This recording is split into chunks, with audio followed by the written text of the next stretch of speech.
देख लो, अब तक तो देश में जो है वो मुसलमान, किसान, हिंदू, मुस्लिम, स्टूडेंट, मंदिर, मस्जिद, हराम और वो हिजाब, ये सारा करप्शन वगैरह वगैरह वगैरह ये सब चल रहा था। ठीक ना। देश का युवा हो या किसान हो, बिजनेसमैन हो या सर्विसमैन हो, कोई भी नहीं बचा। लेकिन अब आपको ये भी जानकर हैरानी ही होगी, क्योंकि अब जो हमारे देश का जो नवजात बच्चा है ना, यानी कि न्यू बॉर्न बेबीज, वो भी नहीं बचे। अब हमारे देश के नवजात बच्चे यानी कि न्यू बॉर्न बेबीज की जान भी खतरे में है। सुनिए यूनिसेफ की रिपोर्ट के मुताबिक।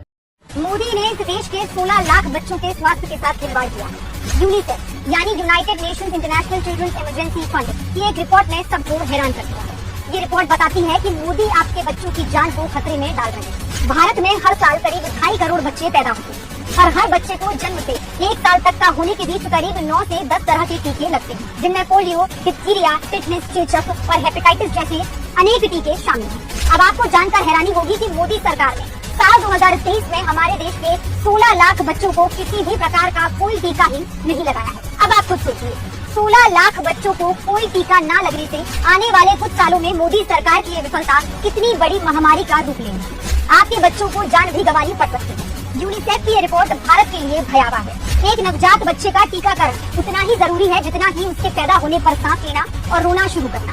ये किसी भी सरकार का दायित्व है कि देश में जन्म लेने वाले प्रत्येक बच्चे का मुफ्त टीकाकरण सुनिश्चित करे, लेकिन ये सरकार को काम करने में कम और ढिंडोरे पीटने में ज्यादा विश्वास रखती है।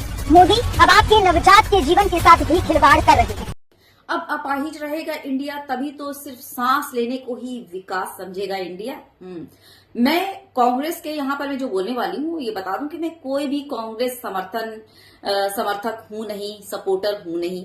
जब भी जिसके लिए भी हुआ है वो मैंने बोला है, आवाज उठाई, और जिसकी भी तारीफ करनी हुई है अच्छे काम की वो मैंने किया है। तो कम से कम कांग्रेस के टाइम में ये टीकाकरण वाला मामला जो है वो होता था, और खुद हम लोगों ने देखा कि घर घर टीका के लिए लोग पहुंचते थे, टीका बच्चों को लेने के लिए, देने के लिए, और बाकायदा कैंप्स वगैरह लगते थे कि इस दिन आपको टीका देना है, ये 14 फरवरी है, उसमें आपको ये करना है, आपको 14 उसके 1 महीने के बाद आपको ये टीका दिलवाना है। इस तरह की जो है कैंपेनिंग होती रहती थी। लेकिन अब तो सिरे से कुछ सालों में जैसे कि ये जो टीकाकरण वाला मामला है ये बिल्कुल सिरे से गायब ही होता जा रहा है। और जिस तरह के महंगे, मतलब जो मैं अमीर है उसके बारे में तो नहीं बोल रही हूँ, लेकिन जो मिडिल क्लास है, जो गरीब तबका के लोग हैं, वो तो अब अपने बच्चों का टीकाकरण के लिए 100 बार सोचेंगे।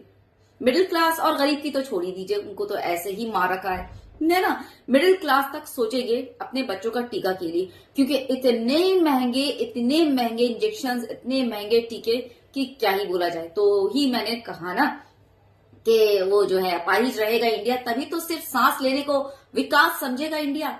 शेयर कीजिएगा ज्यादा से ज्यादा।